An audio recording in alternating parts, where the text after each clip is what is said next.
பிரியமான கர்த்தருடைய பிள்ளைகளை, கிருபையில துவங்குற வாழ்க்கை மகிமையில முடியணும். கிருபையில தொடங்குற வாழ்க்கை மகிமையில முடியணும். இதை நம்ம கேட்கணும், இதை நம்ம விரும்பணும், இதை நம்ம வாஞ்சிக்கணும். உம்முகம் பார்க்கணுமே, உம்மழகை ரசிக்கணும்.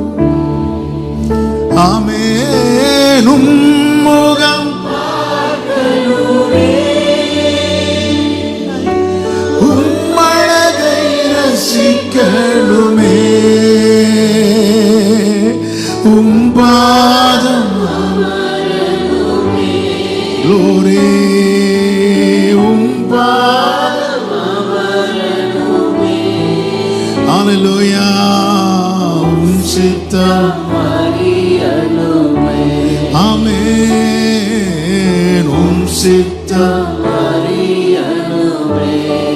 பாடுவோம். எனது மணவாளனே, எனது மணவாளனே, என் இதய ஏக்கமே, என் இதய ஏக்கமே, இனியவரே,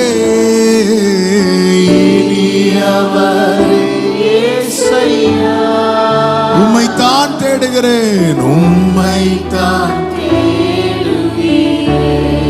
ஆமென். நான் உம்மைத்தான் நேசிக்கிறேன். ஆண்டவரே, எனக்கு உங்க முகத்தை பார்க்கணும் அப்படின்னு கேட்கும் போது கர்த்தர் என்ன சொல்லுகிறார் பாருங்கள். யாத்திராகம் 33:19, என்னுடைய தயையை எல்லாம் நான் உனக்கு முன்பாக கடந்து போக பண்ணி கர்த்தருடைய நாமத்தை உனக்கு முன்பாக கூறுவேன். எவன் மேல் கிருபையா இருக்க சித்தமா இருப்பேனோ அவன் மேல் கிருபையா இருப்பேன், எவன் மேல் இரக்கமா இருக்க சித்தமா இருப்பேனோ அவன் மேல் இரக்கமா இருப்பேன். அந்த வார்த்தையை கவனிச்சீங்களா? அவர் முகத்தை பார்க்கணும்னா இப்ப அவர் நமக்கு பாராட்டுகிற தயவு இருக்குல்ல, இது மட்டும் பத்தாதான், அவருடைய மொத்த தயவையும் நமக்கு முன்பாக கடந்து போக பண்ணா மட்டும்தான் அவரை பார்க்க முடியும். நான் வாழ்ந்திருப்பதற்கு என் தேவனுடைய மொத்த தயவும் எனக்கு தேவையில்லை, அவருடைய ஒத்த தயவே போதும். ஆனா நான் அவர் முகத்தை பார்ப்பதற்கு அவருடைய மொத்த தயவு எனக்கு தேவை. அவர் தயை பெருத்தவர் அல்லவா? ஆண்டவர்கிட்ட எவ்வளவு தயவு உண்டோ அவ்வளவு தயவையும் எனக்கு தந்தா மட்டும்தான் என்னால் அவரை பார்க்க முடியும். இந்த இடத்துல என் நீதி எல்லாம் குப்பைன்னு ஆயிட்டுல.